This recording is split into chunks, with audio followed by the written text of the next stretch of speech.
Olá! Sabe, a gente costuma pensar em museu como um lugar cheio de coisas antigas, né?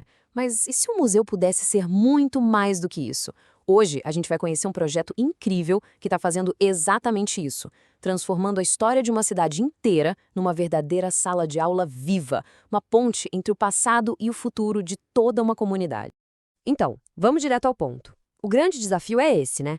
Como é que se pega uma história de, sei lá, 200 anos e faz ela parecer nova, relevante? Como fazer com que as novas gerações olhem para isso e pensem: uau, isso tem a ver comigo? Pois é, a gente vai explorar uma resposta bem fascinante para esse quebra-cabeça. E para começar essa nossa exploração, a gente vai para um lugar muito especial. Um lugar que é literalmente o guardião das memórias da formação de uma cidade. Olha só, esse é o Museu Casa do Colono. De cara, parece uma casa histórica super bem preservada, certo? Mas a verdade é que ela é muito mais do que isso.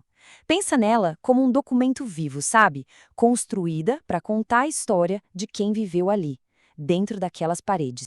E a missão desse lugar é super clara. É preservar e contar a história da colonização alemã. Este ano, o museu está comemorando uma marca impressionante: 50 anos. Meio século de história. Isso mesmo, 50 anos. Pensa só, meio século dedicado a ser o guardião da herança cultural de Petrópolis.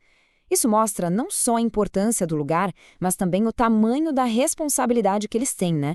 A de manter essa memória viva e, principalmente, relevante. O que nos leva de volta para o centro do nosso desafio. Como é que se faz isso? Como manter essa herança viva, pulsante?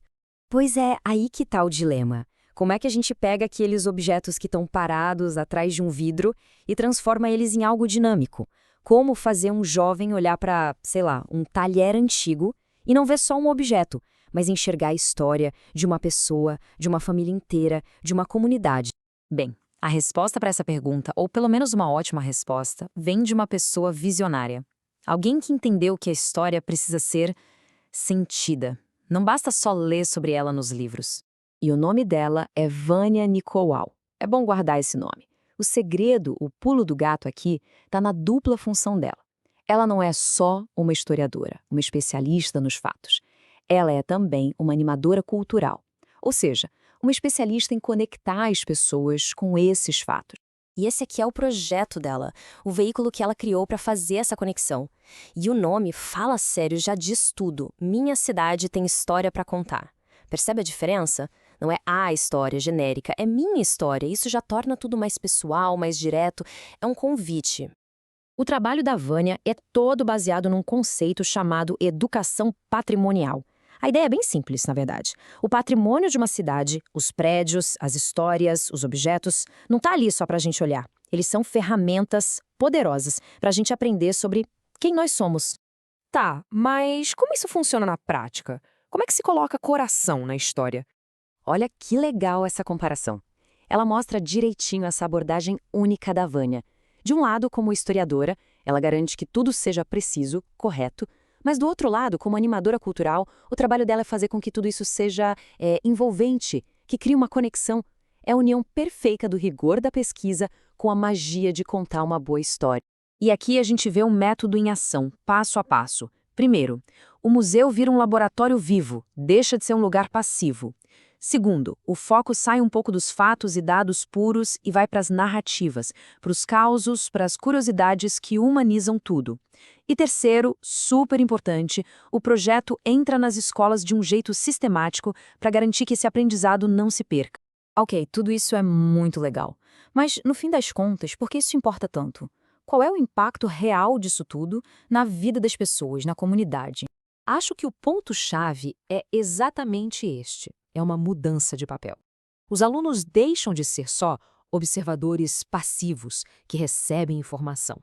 Eles se tornam guardiões ativos da própria história. Eles passam a fazer parte dela, a se sentir responsáveis por ela. E isso muda tudo. E os benefícios, claro, vão muito além dos muros da escola. Quando as pessoas se conectam de verdade com a história do lugar onde vivem, a identidade da comunidade fica mais forte. A gente começa a ter aquele sentimento de pertencimento, sabe? A história deixa de ser só uma matéria para passar de ano e vira uma ferramenta de cidadania, para formar gente mais consciente e ativa. E essa frase aqui, nossa, ela resume perfeitamente a filosofia por trás de tudo isso. A gente não estuda o passado só por curiosidade. A gente estuda o passado porque é essencial para entender o presente e, a partir daí, construir o futuro. É uma ferramenta de empoderamento de verdade. E a gente termina com uma reflexão. O projeto da Vânia Nicolau lá em Petrópolis é um exemplo incrível, um modelo poderoso. Mas a verdade é que toda cidade, todo bairro, todo cantinho tem as suas próprias histórias, só esperando para serem descobertas e contadas. Fica a pergunta, né? Quais são as histórias que o nosso lugar tem para contar?